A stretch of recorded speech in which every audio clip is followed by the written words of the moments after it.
If you want to rank up fast in Season 2, then you come to the right place. I was one of the top ranked players in NA last season, and today I'm going to be showing all of you how to rank up in the fastest way possible in Season 2. So if you guys do enjoy, make sure to like and subscribe. Also go check out my TikTok. I'm just starting to post on there. Use code Farley. But now onto the video. Now first things first, let's talk about the best game mode that you can play to rank up fast and reach Unreal rank. So first off, the game mode that's going to rank you up the fastest is solos, because when you get in a fight in solos, each kill will count as a team wipe, meaning more points per kill, and vice versa. If you were to play squads, you would have to kill every player in that squad to get the kills to count as a team wipe. So every kill you get in solos is going to count for more than if you were playing squads.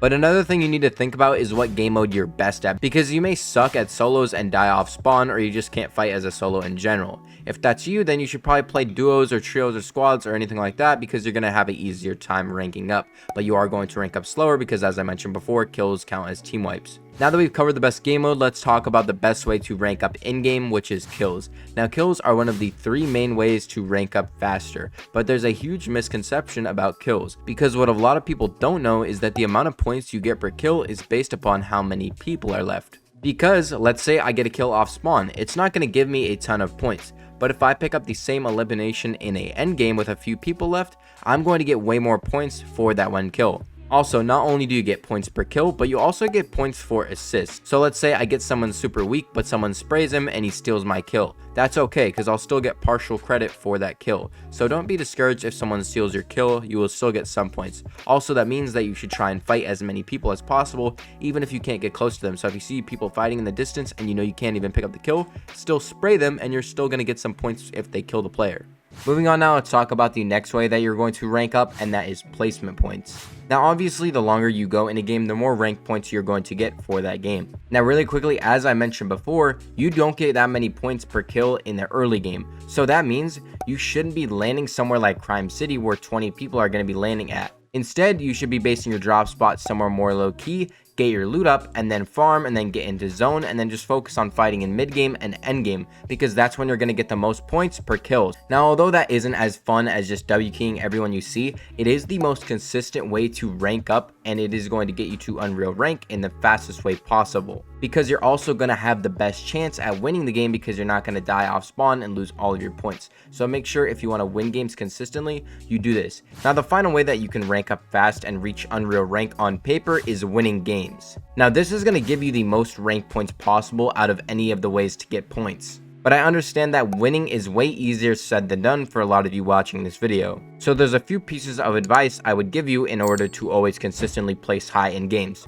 First things first, always have a plan. So when you're dropping in or even on the bus, have a drop spot, have a loot route, know where the best mats are so that you can get cap metal and cap brick. That way you go into mid game and end game stacked, and that way you have a better chance of winning the game or just consistently placing. Also, the Oni mask has been removed this season and we have the new bat. It's kind of dumb, it's kind of weird, I know. But you should just be getting to zone a lot more earlier, because you can't sit at the back of zone anymore and just throw your teleporter. And that means other people are going to look at you in the back of zone like I did right here and hold people in zone. So make sure you get to zone early and focus on your rotates. Now every rank game you're going to be playing this season is obviously going to be different in some way or another, but it's always going to be broken down into 3 different parts: Offspawn, mid game, and end game. So really quickly, let me show you how to play each part of the new season perfect so that you can consistently win rank games and hit Unreal rank before all of your friends.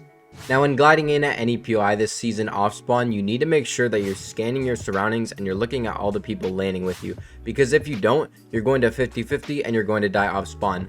Notice how I take a little glance to my right, make sure that there's no one 50-50ing me, and I know that I have the best drop in front of everyone. That means that I win this loot off spawn and I have a chest and I'm on high ground.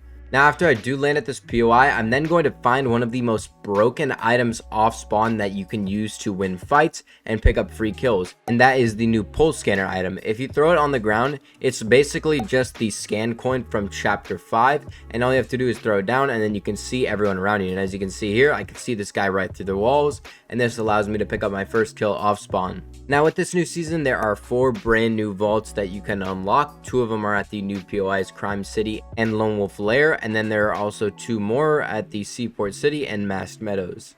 Now, to unlock these vaults, you need a special type of explosive called the thermite, but it's very easy to find, so all you got to do is open a few chests or kill a few people and you'll find it. Now, when you're opening these vaults, I always recommend that you clear out the entire POI, because if you don't, someone's going to come up to you, sneak up on you, and kill you. I learned that in my first game right here. Now, when you're claiming these vaults, it takes a long time to claim, so I always recommend building full metal boxes around the entire thing. And as you'll notice, since I did this, if another player shows up like he does here, I have all of this space to play from. It's basically impossible to lose from the scenario. When he goes down and tries to break on the metal, I edit up, hold out a cone to then block the player. I then just double edit and crack him, hold a wall, then do a little wall reset to make sure he can't shoot at me, and then I can just drop in and pick up a simple kill. So make sure if you're claiming the new vaults this season, you're being super smart and you're staying protected. Now, in the vaults, you can actually get a new currency called dill bits. Now, these dill bits basically work just like gold. They're just a little more valuable. So with the new shops that they've added, one is right over here near Crime City. If you go down into this building, like you can see in the background gameplay here, you can trade those coins for mythic items. So if you don't want to have stacked loot and have an insane game overall, I would really recommend playing for a vault. Moving on now, let's talk about the part of the game that most players struggle with, mid-game. Now, in mid-game, your playstyle is going to determine how you play your mid-game. Because let's say you're an insane fighter, then you should be W-keying as many people as possible to maximize the amount of points you can get in a game. But let's say you're not the best fighter, but you're a smart rotator and you know how to get to zone early. Then maybe you should be focusing on getting to zone early and focusing on grabbing as many placement points as possible. And as I mentioned before, kills in endgame count for more points, so that actually works in your benefit. Now, the biggest issue with Fortnite right now is probably the third parties. Now, when you're fighting in rank, the best way to avoid dealing with third parties or even having to have third parties in general is blocking off your back. No matter what, when you're in a fight, you always need to block off your back. What this will do is it will stop third parties from wanting to actually third party you, and they'll get discouraged and they'll actually stop focusing you. So to summarize, the plan for mid game is you should be surviving off spawn, going to farm mats, get cap metal, get cap brick, and then rotate into zone early so that you don't get held by others. This is going to make you way more consistent, which moves into my next part of the video, endgame. Now, in endgame, obviously you want to get a few kills and try and win the game consistently, but that's a lot easier said than done.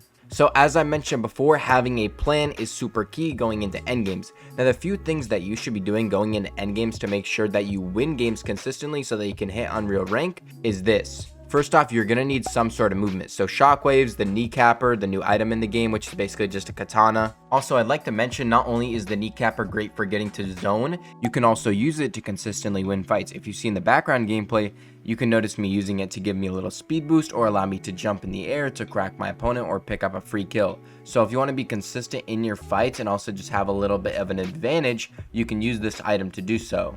Now, although these movement items are great for winning games consistently, the best movement item in the game right now is the new Unstoppable Medallion, because it gives you the ability to have a speed boost while sprinting. But the thing about this speed boost is that it's way faster than the other movement in the game, and it's also the easiest to control, and it's rechargeable. Notice how I'm at the back of zone, all of these people are in front of me. I'm going to use the speed boost to jump over, flip my cone, do the little clicks ramp, and then slide forward while blocking my back.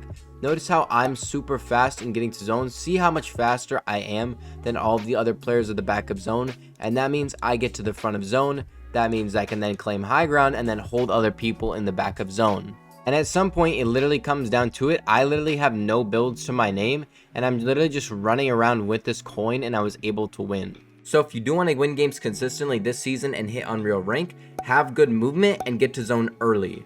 Now, that is the end of this video, so if you want to see more content like this, make sure to like and subscribe. Use code Farley, and I'll see you later. Peace.